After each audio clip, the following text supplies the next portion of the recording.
Ahojte, volám sa Filip a pracoval som ako premietač v kine. Cez malé okienko som sledoval rôzne filmy, tak poďme teda teraz spolu nazrieť cez okno do sveta filmov. V tejto videosérii si predstavíme filmy môjmu srdcu blízke, také, pri ktorých sa vám zježia chlpy ešte aj na chlpoch, ale aj také, o ktorých sa rozpráva možno menej, ako by sa malo. Toto pravidlo však ale hneď poruším, lebo dnes, ako už ste mohli spoznať z názvu videa, sa budeme baviť o Do role hlavného antagonistu sa postavil Nicolas Cage. Možno si ho pamätáte z filmov ako Ghost Rider, Kick-Ass, Čarodejov učeň, Dream Scenario, Krúdovci, Ghost Rider 2. One eternity later. Fanúšikovia hororu si určite spomenú na Mandy alebo minuloročný Reinfeld. Ako Final Girl ho doplnila Maika Monroe, ktorú už ste možno videli v horore It Follows z roku 2014. Ten mimochodom patrí k jedným z mojich najobľúbenejších práve kvôli svojej uncanny atmosfére a takého toho nepríjemného pocitu, ktorý s vami zostane aj po dopozeraní. Film začína podobne ako jeho plagát, v červenej farbe. Čo inak s tým tento rok mali? Dievčatko z krajiny z Popolušky preruší už známe. A prvýkrát stretávame aj Longlegs. Longlegsa, to mi nevychádza. Bratia Česi to preložili ako sekáč, no to neviem, že kde udelali chybu, ale stretávame teda prvýkrát nášho dlháňa, ktorý sa aj nahne do kamery asi tak na pol sekundy. Nevidíme mu úplne do tváre a podobne tomu bolo aj v propagačných materiáloch a traileroch. Za mňa palec hore, pretože ľudská fantázia je častokrát strašidelnejšie miesto ako fiktívny svet. Z tituliek sa presúvame z aspektu 4:3 na 16:9, čo znamená, že sa presúvame z minulosti do prítomnosti na briefing FBI agentov, kde spoznávame našu agentku Starlingovú, Harkerovú. Keď tak tam budú tie youtuberské strihy, ja to mám v Pozdravujem Zdena.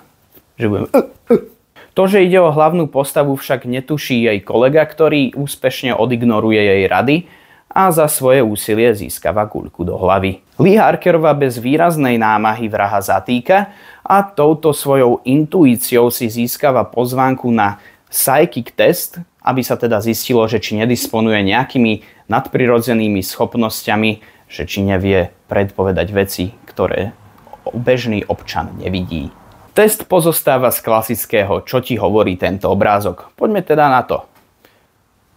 Netuším. Diskoguľa, Minecraft, Tatooine, cigareta, uhlomer, pizza, neapolská zmrzlina.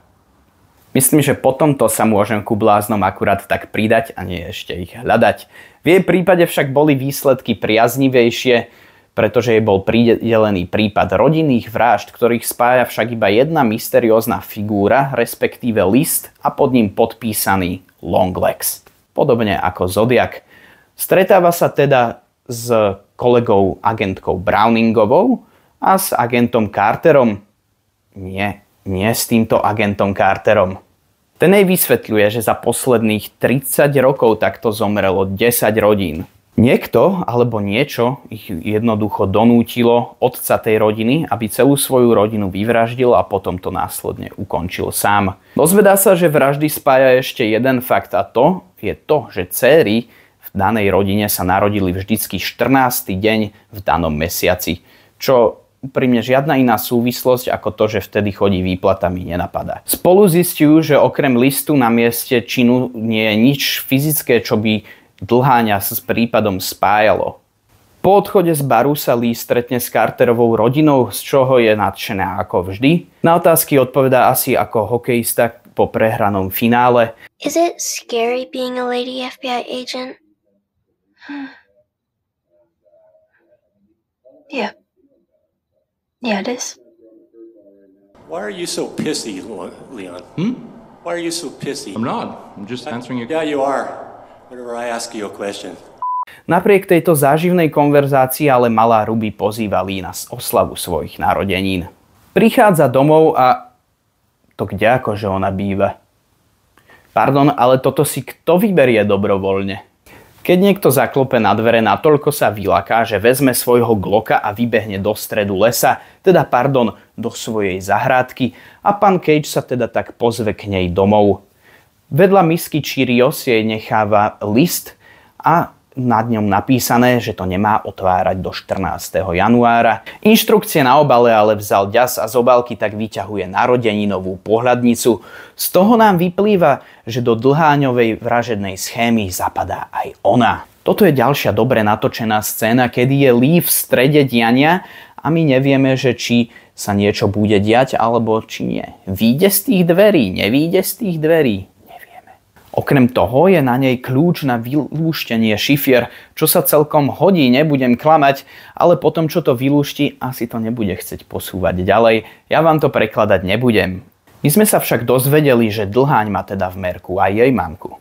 Jedným záberom potom prichádza na ďalšie miesto činu, kde hneď vylúšti dlháňov odkaz. Podľa Cartera to je síce sus, ale nejako ďalej to nerieši. Obete tak, ako by ste očakávali, vyzerajú, ako by ich nechali moc dlho na slniečku. A ešte jednu mačku, ktorá je fakt pist, že ju nechali celý mesiac v prepravke z miestnosti s mŕtvolami. Nasleduje ďalší výživný telefonát s mamkou. Hi, Mom. Lee? Yes, still your only daughter? Je teda vidno, že s ňou nemá najlepší vzťah a sľubuje, že za ňou príde na svoje narodeniny. Neskôr prichádzajú na opustenú farmu, dejisko ďalšej z vražd, kde nachádzajú creepy bábiku. Nie, túto nie. Ani túto. Vy ste už normálni.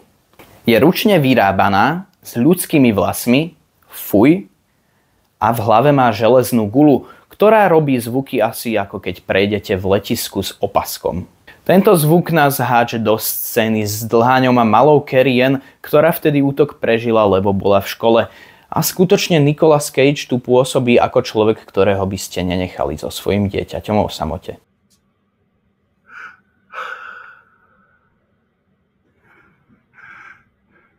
What's your name, little angel? Akurát má celkom dobrý hudobný vkus.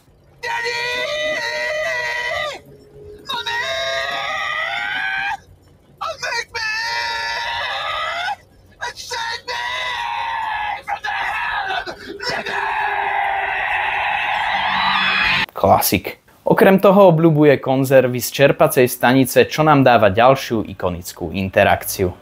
Can I help you with anything else today?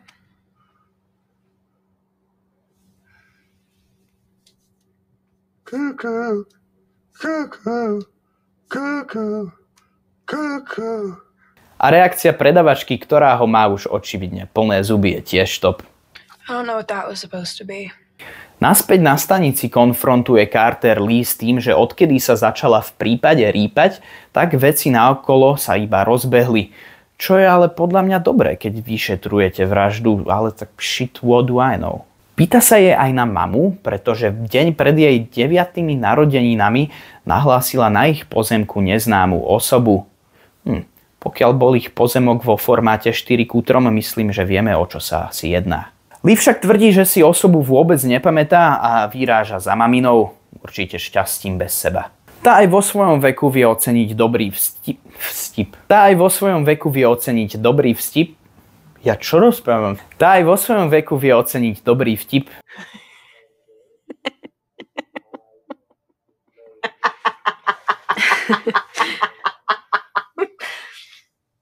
Alebo si dopomôže. Postava jej mamy od začiatku pôsobí tak, že jej neveríte, aj keď sa to snaží zakryť amnéziou spôsobenej z liekov. Lee teda posiela do svojej izby prezrieť si svoje veci, ktoré na rozdiel od svojej pamäti zachovala. Lee objaví fotku dlháňa, zľakne sa a flashbackom sa vraciame na úvodnú scénu. Už teda máme potvrdené, že títo dvaja sa stretli počas jej detstva, okrem toho má aj jeho fotku a aj jeho identitu, uteká teda za Carterom ju zdieľať. So záberom na dlháňovú dielňu sa nám potvrdzuje, že bábiky vyrába on, a z hlavy bábiky potom máme pekný prestrih na jeho tvár, ktorú konečne vidíme v plnej kráse, teda ak sa tomu dá tak povedať. Vizáž pre postavu Longlegs napadla režisérovi Perkinsovi, keď počas detstva stretol svoju mamu v kúpeľni s hustou vrstvou hydratačného krému na tvári a veľmi sa zlakol. Na základe fotografie ho polícia takmer ihneď vypátra a hneď ho aj zatknú. Takáto spoľahlivosť polície nám určite príde pritiahnutá za vlasy, ale pokračujeme ďalej. Strih je hneď na video z jeho výsluchu, ktoré je opäť natočené ako dobové výsluchy so sériovými vrahmi. Opäť musím pochváliť produkciu, vidno, že si spravili svoj rešerš. Keď spomenie Lee, všetci v miestnosti ostanú zarazení a keď jej začne spievať Happy Birthday, tak je mi trápne aj za ňu. Happy birthday to you. Happy birthday to you.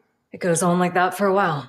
Lee vie, že Dlháň vlastným menom Cobble v tom nemôže ísť sám. Rozhodne sa ho teda konfrontovať a na jeho komplica sa opýtať. V tejto scéne skutočne zažiari Nicolas Cage a jeho vžitie sa do postavy. Rozpráva nám, že on ľuďom iba nosí darčeky, ktoré buď sa rozhodnú zničiť a zničia tak aj všetko okolo seba, alebo tento darček príjmu a neboja sa tým pádom zašpiniť si ruky. Keď sa ho opýta, kto je Ujo z dolného poschodia, odpovie len Why don't you ask your mommy? A tak do toho trochu praštino. Inak čo je s týmto za posledné roky za trend? Oh my god.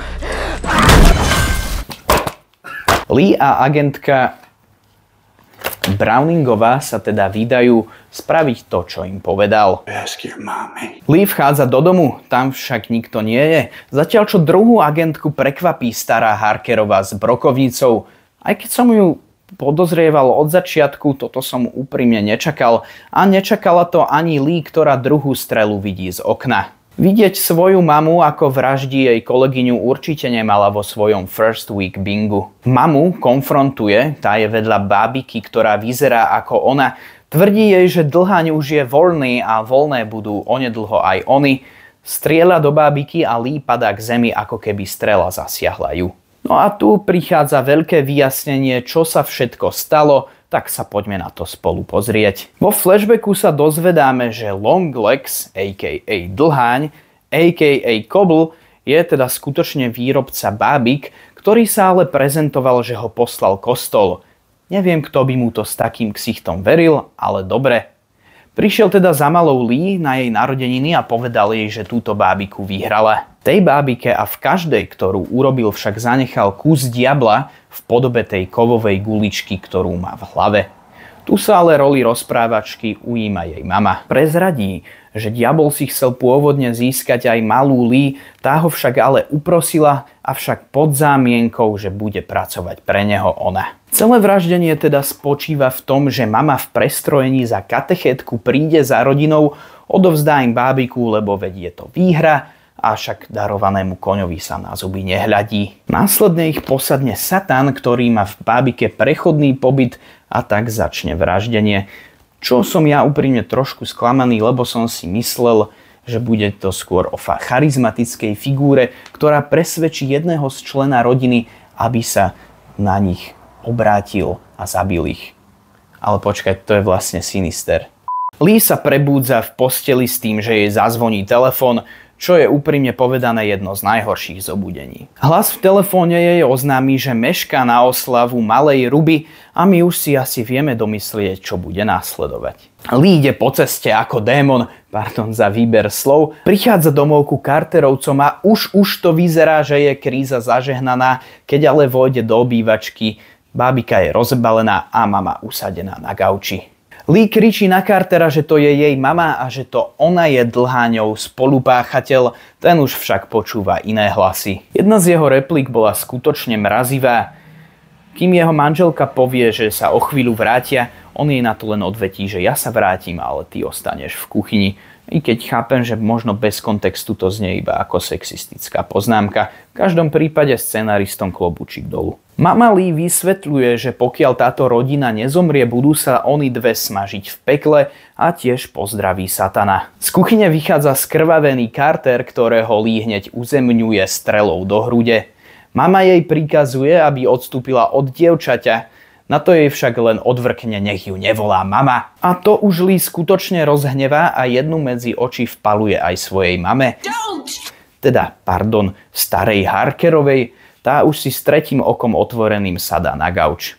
Lee sa tak teda podarilo zachrániť aspoň malú Ruby. Máme ešte jeden prídavok Happy Birthday od pána Cagea. It goes on like that for a while. A máme hotovo. Mne sa film celkovo veľmi páčil, ale ako som už povedal, viacej by mi sedelo, kebyže sa tam rieši viac ten ľudský faktor, ktorý je podľa mňa oveľa strašidelnejší ako nejaký diabol alebo posadnutie, lebo najstrašidelnejšie, čo môže byť, je človek okolo nás.